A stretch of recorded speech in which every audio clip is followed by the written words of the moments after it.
could really dictate how this fight will go. The first round is the key round.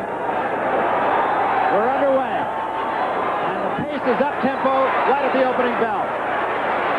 Hagler being the aggressor. Hearns working that jab. He has a very quick jab. There's no denying it. And he caught Hagler with two good jabs and a right hand that might have hurt Hagler. Tremendous pace in the first round. I expect this, Barry. Both guys are going at it. Hearns getting the better of it right now. No nonsense at all here. And a left hand by Hagler. What a pace.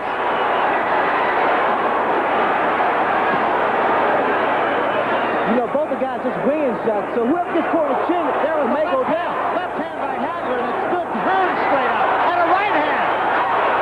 Both men have felt the wrath of the other. Tommy is hurt. Come back to his legs, a little shaky, unsteady. And a left hand by Hearns. Threw that off his back foot, though. There's a short right. Hagler now is just using his defense. He's walking towards Hearns. He's doing the right thing now. Hearns is on his bicycle. Hagler now is going to his body. Remember, Roldan caught Marvin Hagler early on also. There's another good straight right hand by Hagler, and another. Now Hearns is using his movement. He's trying to throw Hagler off balance. Hearns coming with a right hand lead that time.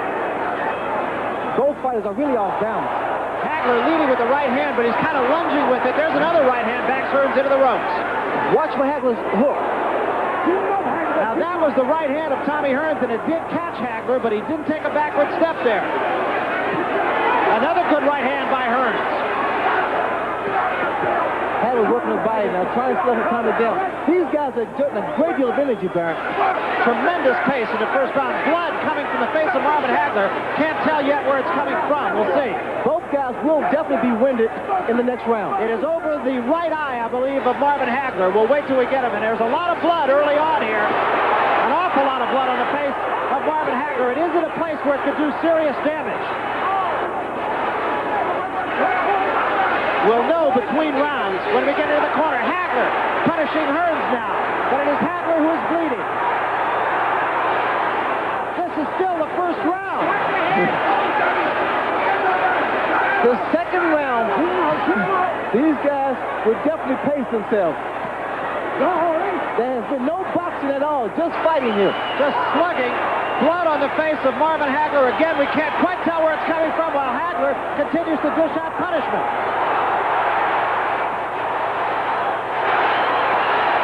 And now Hearns bounces right back. This may be the most brutal, even round you've ever seen in boxing.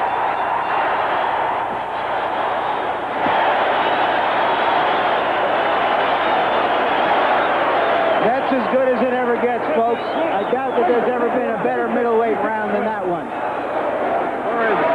question is now the cut over Marvin Hagler's eye. It looks to be higher on his brow. Close your eyes. Close your eyes. The question also remains, who spent the most energy?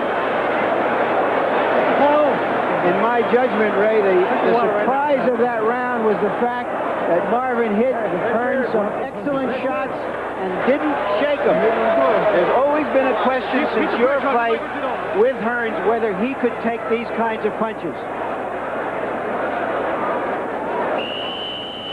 Marvin has decided to try to assert his strength as a natural middleweight over Hearns, and at least in that round, he didn't. And now Tommy Hearns has a target. Hold it, hold it.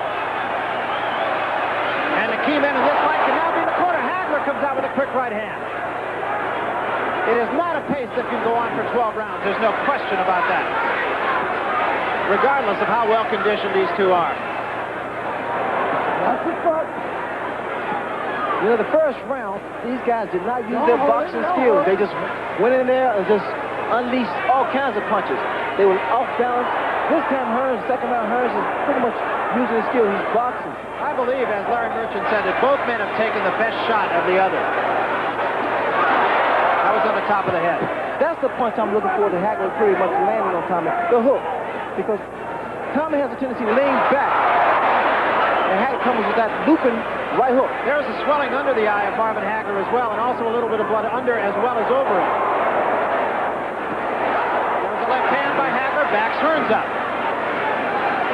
Again, Tommy is more so the one-punch knockout, whereas Marvin is an accumulation of punches. There's another straight right hand. That one also hurt Thomas Hearns. Hearns backs up, gets his breath, and comes right back. Hagler has been effective with a right-hand lead. I like Marvin's tactic so far. He's walking his man down. Keep those hands high.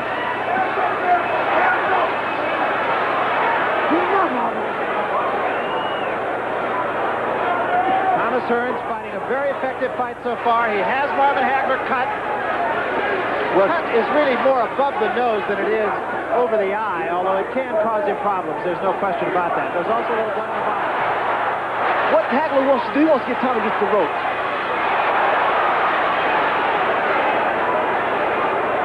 I don't like when Tommy is moving. He's really off balance. He's not moving with good balance. 1 minute remaining here in the second round. Hearns leading with the right hand. Both men leading with the right Tommy hand. just put both feet together. Very dangerous. Look at him. He's off He's balance. awkward. He definitely is awkward. This is when Hagler needs to throw that hook. Tommy's just standing right in front of Marvin. Hearns said he had to keep that foot outside of Hagler to be effective with the jab. That was the hook. Good left hook, and Hearns left his feet. Hearns is hurt. That was the hook again, Barry. Hearns is definitely hurt. He is definitely hurt. And now this is when Marvin should take control. Hearns was holding Marvin Hagler's right hand there. Now he tries to fight back. Takes the right hand. Takes the left hand. Hearns against the ropes. He's on rubber legs. Another good right hand by Hagler. Now this is when Hagler really goes to work. Tommy shouldn't be here against the ropes. Trying to weather the storm here in round two. Big round for Marvin Hagler. Hagler is really on with it. Watch Tommy leg when he walks back to his corner. Whether he's steady. A little rubber leg. Once again, Marvin Hagler hit Hearns some of his best shots, but there the accumulation of shots seemed to have some impact as that round wore on. Try to work on letting him with the left and going over here and then coming back with the right. You got to put a band. Just boxing. Still in boxing. Just get your second man to relax like nothing in the color zone. Just think careful. Just boxing. When you get through with your shot, move off to one side or the other. You'll get hit on tail end punches. You understand?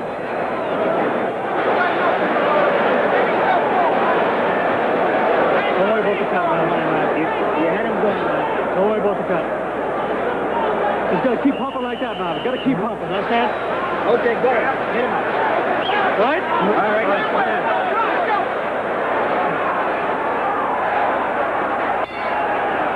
Well, there's no question the two most prevalent words on the lips of the 15,000 here at Caesar's Palace have got to be great and bite so far.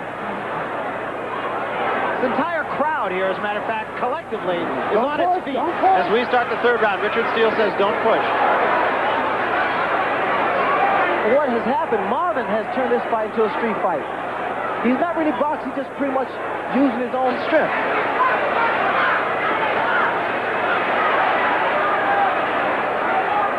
You notice Marvin punches, they fell short. He's on where he's throwing all those punches in the second round. Hagler getting the jab in early here in the third round. He hasn't used the jab much. He's gone with a right-hand lead. He's throwing punches off his back foot. Tommy just held Hagler on his head, which meant that he really doesn't know where he is. Tommy Hearns occasionally, at least to me, Ray, just looks to be awkward. He just seems to get his legs tied up. Well, he really is awkward, and because of his height advantage. And now we're going to get a moment for the doctor to come in as that cut just opened up. It's not bothering you. No, it's not bothering his sight. Let him go.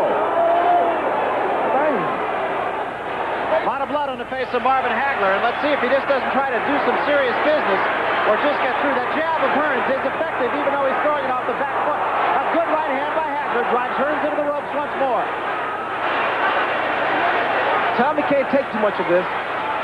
And again, it's a matter of accumulation of punches thrown by Hagler, which is probably wearing Tommy down. I'm sure Marvin feels that he has got to hurry things up here because that cut is not going to get any better. There's no question about it. Right hand says Hearns. He doesn't know where he is. Hagler goes in for the kill now. He's gone. He's gone. He's down, and he may be out. I'm not sure he can make it. 5, 4, 3, 2, 1.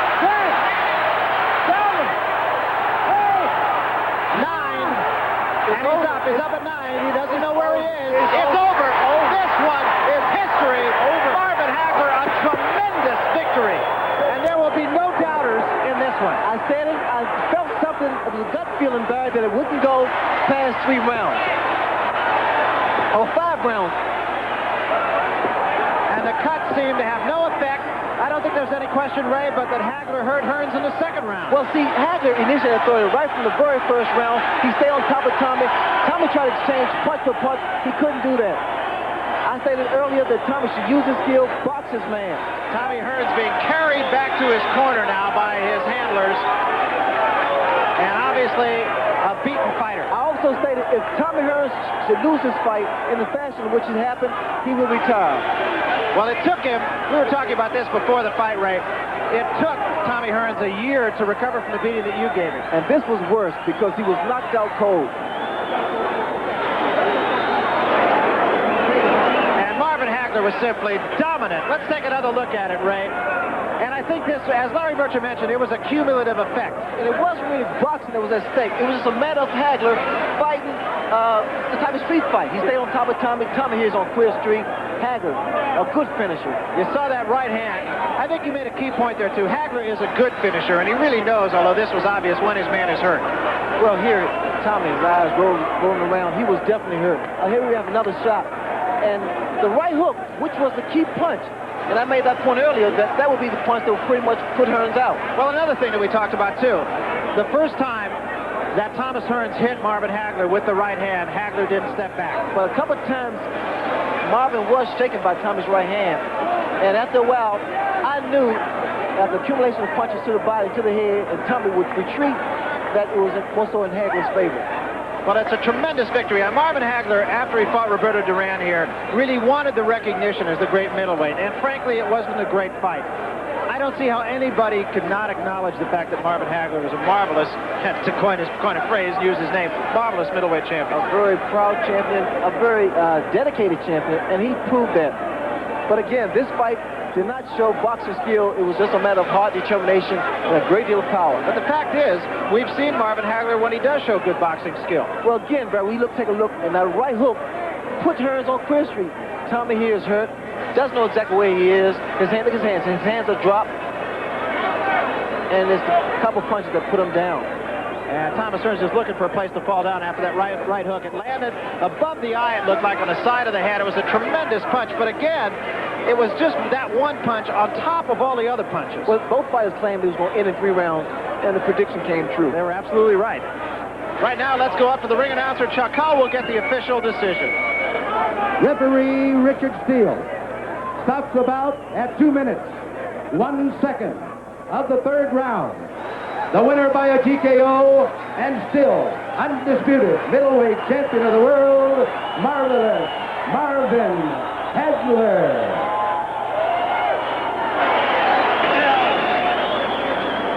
Right now, let's go up to the ring where Larry Merchant is with the champion. Larry?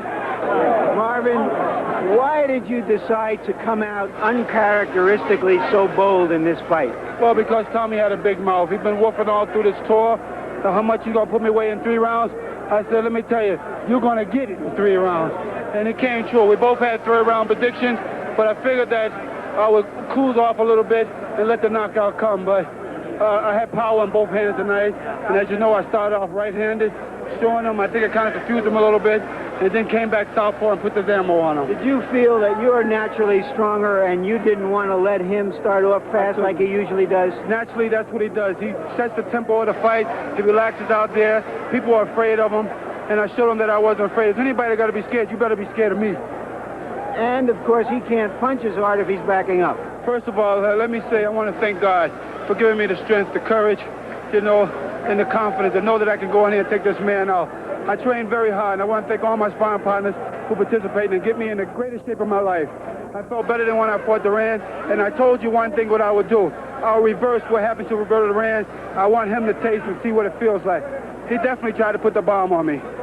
How was it? Could he punch? You've been in with a lot of middleweights. Definitely, he can punch, and you know, I wasn't going to stand there like I told you, like a statue.